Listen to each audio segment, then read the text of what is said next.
நம்ம ஆளுங்க தானே நம்மள இவ்ளோ தூரம் சப்போர்ட் பண்ணி கூட்டிட்டு வந்தாங்க. அவங்களுக்கு தெரியாதா அவங்களோட பெஸ்ட் ஹாலிடேஸ் நம்ம கூட தான்னு. GT Holidays, South India's #1 travel brand. Touring talks ரசிகர்களுக்கு வணக்கம். வாங்க லென்ஸ் நிகழ்ச்சிக்கு போகலாம்.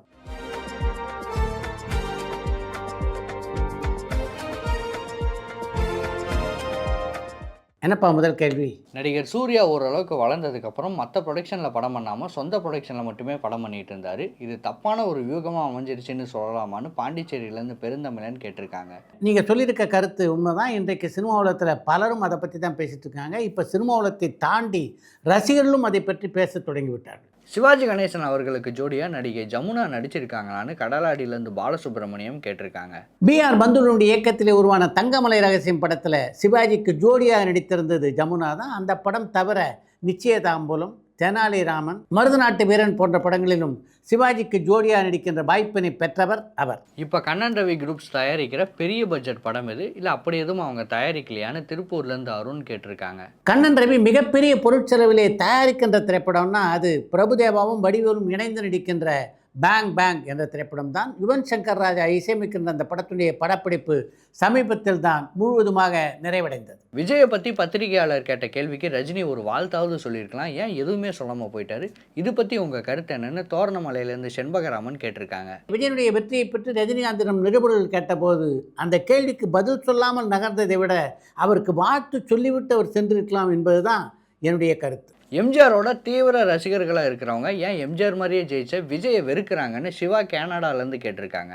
எம்ஜிஆருடைய தீவிர ரசிகர்களாக இருந்தவர்கள் விஜயை வெறுப்பதாக உங்களுக்கு யார் சொன்னாங்க அப்படின்னு எனக்கு தெரியல. எம்ஜிஆருடைய தீவிர ரசிகர்களாக இருந்த பலர் விஜயை ஆதரித்த காரணத்தினால்தான் இன்றைக்கு ஆட்சி கட்டிலே அவர் அமர்ந்திருக்கிறார். எதனால் ரவிமோகனை எந்த டேரக்டருமே தாடியோடு நடிக்க வைக்க மாட்டேங்கிறாங்க, எல்லா படத்துலையும் அவருக்கு க்ளீன் ஷேவ் லுக்கே கொடுக்குறாங்கன்னு பரமன் வேலூர்லேருந்து கேட்டிருக்காங்க. எல்லா படத்துலையும் நீங்கள் குறிப்பிட்டிருக்கிற மாதிரி தோட்டத்தில் ரவிமோகன் நடித்திருப்பதாக சொல்ல முடியாது. அமீரனுடைய இயக்கத்திலே ஆதிபவன் அப்படின்ற ஒரு படத்தில் ரவிமோகன் நடித்திருந்தார். அந்த படத்தில் ரவிமோகன் தாடியோடு தானே நடித்திருந்தார். நடிகர் ஜெய் தமிழ் சினிமாவில் அடுத்த விஜயாக முயற்சி பண்ணிட்டு இருக்கிறாரா? அவர் சமீபத்தில் நடந்துக்கிறத பார்த்தா அப்படிதான் தெரியுதுன்னு திருப்பூர்லேருந்து அருண் கேட்டிருக்காங்க. எவ்வளோ முயற்சி பண்ணாலும் அடுத்த விஜயாக ஆக முடியாது அப்படின்றது ஜெய்க்கு நன்றாக தெரியும். ஆர்ஜே பாலாஜி திரும்பவும் பெரிய நடிகர்களோட படம் பண்ணுவாரா இல்லை அவருடைய பாணியிலேயே படம் பண்ணுவாரான்னு பரமன் வேலூர்லேருந்து கேட்டிருக்காங்க. கருப்பு திரைப்படம் ஒரு மாபெரும் வெற்றி படமாக அமைந்திருக்கின்ற காரணத்தினால அடுத்தடுத்து பெரிய நடிகர்களோடு படம் பண்ணுகின்ற வாய்ப்பு ஆர்ஜே பாலாஜிக்கு வரும் அப்படின்னு தான் நான் நினைக்கிறேன். அப்படி வாய்ப்பு வருகின்ற பட்சத்தில் தான் நடிக்கின்ற படங்களை கொஞ்சம் தள்ளி வைத்து விட்டு அந்த படங்களை ஆர்ஜே பாலாஜி இயக்க வாய்ப்பு இருக்குது. நடிகர் சிவகுமார் நடித்து வெளியான படங்கள்லேயே எந்த படம் மிகப்பெரிய சிக்கல்களை சந்திச்சுது, அது என்ன மாதிரியான சிக்கல்கள்னு ரகுவரன் இந்தோனேஷியாவிலேருந்து கேட்டிருக்காங்க. சிவகுமாருடைய மகனான சூர்யா நடித்த கருப்பு திரைப்படம் மிகப்பெரிய சிக்கலில் மாட்டி அந்த படத்தினுடைய வெளியீடே ஒரு நாள் தள்ளி போனதுனால சிவகுமாருடைய திரை வாழ்க்கையிலும் அப்படி ஒரு சம்பவம் நடந்திருக்கா அப்படின்னு நீங்கள் கேள்வி எழுப்பியிருக்கீங்கன்னு நினைக்கிறேன். சிவகுமாருடைய திரைப்பட வாழ்க்கையை பொறுத்த வரைக்கும் அப்படி எந்த பிரச்சனையும் அவருடைய படங்கள் சந்தித்ததில்லை. ஆர்பி சௌத்ரி அவர்கள் தயாரித்த மிகப்பெரிய பட்ஜெட் படம் இது, அந்த படம் பெரிய ஹிட்டாச்சா இல்லையான்னு அர்ஜுனன் கரூர்லேருந்து கேட்டிருக்காங்க. ஆர்பி சௌத்ரி தயாரித்த திரைப்படங்களிலே மிக அதிகமான பட்ஜெட்டில் ஒரு உருவாக்கிய திரைப்படம்னா அது மோகன் ராஜாவுடைய இயக்கத்திலே சிரஞ்சீவி கதாநாயகனாக நடித்த காட்ஃபாதர் திரைப்படம் தான். விடுதலை 2 படத்துக்கு மக்கள் கிட்ட பெரிய வரவேற்பு கிடைக்கல. ஒருவேளை விடுதலை 3 படம் ரிலீஸ் ஆச்சுன்னா அந்த படம் ஹிட் ஆகுமா ஆகாதான்னு ஈஸ்வரி ஒசூர்லேருந்து கேட்டிருக்காங்க. ஒரு திரைப்படத்துடைய வெற்றி என்பது அந்த படத்துடைய திரைக்கதையும் அந்த திரைப்படத்தை அந்த இயக்குனர் எப்படி உருவாக்கி இருக்கிறார் என்பதையும் பொறுத்தது. அதனால் விடுதலை 3 திரைப்படம் உருவானால் அது வெற்றி பெறுமா பெறாதா என்பதையெல்லாம் இப்போ சொல்ல முடியாது அப்படின்றது தான் உண்மை. ஒருவேளை ஜனநாயகன் படத்துடைய டிக்கெட்டை அதிக ரேட்டுக்கு விற்றாங்க அப்படின்னா சிஎம் நடவடிக்கை எடுப்பாரான்னு பாபு சவுதியிலேருந்து கேட்டிருக்காங்க. ஜனநாயகன் திரைப்படத்துடைய முதல் நாள் காட்சிக்கு கூடுதல் விலைக்கு டிக்கெட்டுகள் விற்கப்பட்டால் நிச்சயமாக முதல்வர் விஜய் அதன் மீது நடவடிக்கை எடுப்பார். சிவகார்த்திகேயன் சாய் அபியங்கர் கூட்டணியில் ஒரு படம் எதிர்பார்க்கலாமான்னு கண்ணன் திருநெல்வேலியிலேருந்து கேட்டிருக்காங்க. சிவகார்த்திகேயன் தொடர்ந்து படங்களிலே பரபரப்பாக நடித்து கொண்டிருக்கின்ற ஒரு கதாநாயகன். சாய் அபியங்கரை பொறுத்த வரைக்கும் வளர்ந்து வருகின்ற ஒரு இசையமைப்பாளர்.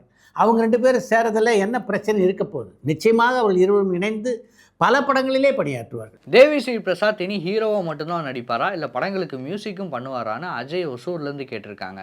இசையமைப்பாளரான ஜிவி பிரகாஷ் பல படங்களில் கதாநாயகன் நடிச்சிருக்காரு. இன்னொரு பக்கம் பார்த்தீங்கன்னா படங்களுக்கு இசையமைத்து கொண்டும் இருக்கிறார். அதே பாணியை தான் தேவி ஸ்ரீ பிரசாத்தும் பின்பற்றுவார். ஒரு பக்கம் நடிப்பார், இன்னொரு பக்கம் இசையமைப்பார். திடீரென கெனிஷா அப்படி ஒரு வீடியோவை வெளியிட என்ன காரணம்னு ஹைதராபாத்லேருந்து அதியன் கேட்டிருக்காங்க. கணேஷாவை சுற்றி பல பிரச்சனைகள் வட்டமிட்டன அப்படின்னு தான் சொல்லணும். அதன் காரணமாகத்தான் அப்படி ஒரு அறிக்கையை அவர் வெளியிட்டிருக்கிறார். விஜய் மட்டும் இல்லை, அஜித்துக்குமே சிஎம் ஆகிற யோகம் இருக்குன்னு ராதன் பண்டிட் சொல்லியிருக்காரு. இந்த கருத்தோட நீங்கள் ஒத்து போகிறீங்களான்னு ஈரோட்லேருந்து செந்தில் கேட்டிருக்காங்க. அஜித்துக்கு முதல்வராகின்ற யோகம் இருக்குது அப்படின்னு யார் சொல்கிறாங்களோ இல்லையோ, ஜோதிடர்கள் மட்டும் திரும்ப திரும்ப சொல்லிக்கொண்டே தான் இருக்கிறார்கள். எங்கிட்டயே அப்படிப்பட்ட ஒரு கருத்தை இதுவரைக்கும் 10க்கும் மேற்பட்ட ஜோதிடர்கள் சொல்லியிருக்காங்க. அந்த வரிசையில் தான் இன்றைக்கு ரத்தன் பண்டிட்டும் அதே மாதிரி ஒரு கருத்தை சொல்லியிருக்கிறார். காலம் என்ன சொல்ல போகிறது அப்படின்றத பொறுத்து தான் பார்க்கணும். கருப்பு படத்தை பார்த்ததுமே ஆர்ஜே பாலாஜி செய்த செயல் சந்தோஷத்தோட வெளிப்பாடா இல்லை ஒரு ப்ரொமோஷன் யுக்தியானு பரமன் வேலூர்லேருந்து கேட்டிருக்காங்க. ஆர்ஜே பாலாஜியுடைய இயக்கத்திலே சூர்யா நடித்த கருப்பு திரைப்படம் எப்படிப்பட்ட ஒரு போராட்டத்துக்கு பின்னாலே வெளியானது என்பது நீங்கள் எல்லாரும் அறிந்த விஷயம். அப்படி இருக்க அந்த படத்தினுடைய வெளியீட்டிலே ரசிகர்கள் அந்த படத்தை ரசித்த விதத்தை பார்த்து விட்டு ஆர்ஜே பாலாஜி கத்திருந்த ப்ரொமோஷன் அப்படின்னு நீங்கள் சொன்னீங்கன்னா அதை நான் எப்படி எடுத்துக்கிறது? மிகப்பெரிய மன வலியிலிருந்து விடுபட்ட ஆர்ஜே பாலாஜி அந்த சந்தோஷத்தை அந்த திரையரங்கில் கொண்டாடி இருக்கார். அவ்வளவுதான்.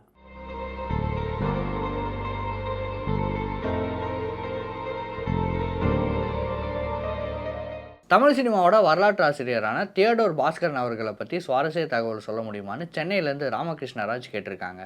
சூழலியல் ஆர்வலர், தமிழ் திரைப்பட வரலாற்றாளர், எழுத்தாளர் என்று தியோடர் பாஸ்கரனுக்கு பல முகங்கள் உண்டு. தமிழ் திரைப்பட வரலாற்றை பற்றி தியோடர் பாஸ்கரன் எழுதிய சிவதாண்டம் என்ற கட்டுரை 1972ஆம் ஆண்டிலே கசட தவற இதழிலே வெளியானது.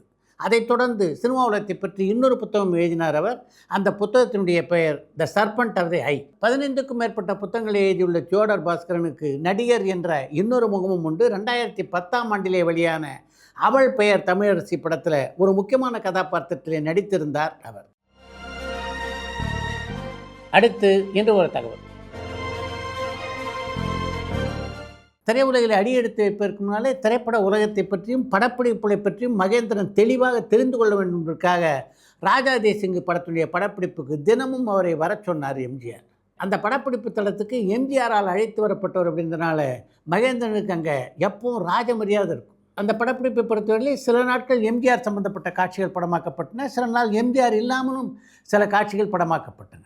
அப்படிப்பட்ட காலகட்டத்தில் எம்ஜிஆர் இருந்தபோது அந்த செட்டில் மகேந்திரனுக்கு தரப்பட்ட மரியாதை அவருக்கு தரப்பட்டதா என்றால் இல்லை என்று தான் சொல்ல வேண்டும். மகேந்திரனை பொறுத்த வரைக்கும் அந்த படப்பிடிப்பு தளத்திலே எல்லாமே அவருக்கு புதுசாக தெரிஞ்ச காரணத்தினால அந்த கிளாப் போர்டை மகேந்திரன் எடுத்தது தான் தாமதம். அவசரமாக அங்கே ஓடி வந்த ஒரு உதவி இயக்குனர் இதெல்லாம் நீ தொடக்கூடாது என்று கண்டிப்பாக மகேந்திரனிடம் சொல்லிவிட்டு அந்த கிளாப் போர்டை அவரிடமிருந்து பிடுங்கி சென்று விட்டார். எம்ஜிஆர் படப்பிடிப்பு தளத்தில் இல்லாத போது இது போன்ற சம்பவங்கள்லாம் நடந்ததென்றோ நடக்கும் என்றோ எப்படி எம்ஜிஆருக்கு தெரியும் அப்படின்னு எனக்கு தெரியல. ஒரு நாள் என்னை அழைத்த எம்ஜிஆர், நான் இருக்கும்போது உன்னை இங்கே நல்லா கவனிச்சுக்கிறாங்க, நான் இல்லாத போதும் அதே மரியாதை உனக்கு தரப்படுகிறதா என்று மகேந்திரனும் கேட்டிருக்கிறார். அப்படி எம்ஜிஆர் கேட்டபோது அந்த உதவி இயக்குனர் நடந்ததை பற்றி சொல்லிவிடலாமா என்ற எண்ணம் கூட மகேந்திரனுக்கு தோன்றியிருக்கிறது. அப்படி சொன்னால் அந்த உதவி இயக்குனருடைய நிலை என்ன ஆகும் அப்படின்றது மகேந்திரனுக்கு நல்லா தெரியும். அப்படின்றனால அப்படி சொல்லாமல் நீங்கள் இல்லாத போதும் என்ன நல்லா நடத்துகிறாங்க எல்லாரும் அப்படின்னு எம்ஜிஆரிடம் சொல்லியிருக்கிறார். இந்த சம்பவத்தை பற்றி ஒரு பத்திரிகை பேட்டியிலே குறிப்பிட்டிருக்கின்ற மகேந்திரன் தான் இல்லாத போதும் அந்த படப்பிடிப்பு தளத்தில் என்னெல்லாம் நடக்குது அப்படின்றத பற்றி எப்படி அவ்வளவு துல்லியமாக அவர் தெரிந்து வைத்து கொண்டிருக்கிறார் என்பது இன்று வரையிலே எனக்கு ஆச்சரியமாக இருக்கிறது என்று குறிப்பிட்டிருக்கிறார்.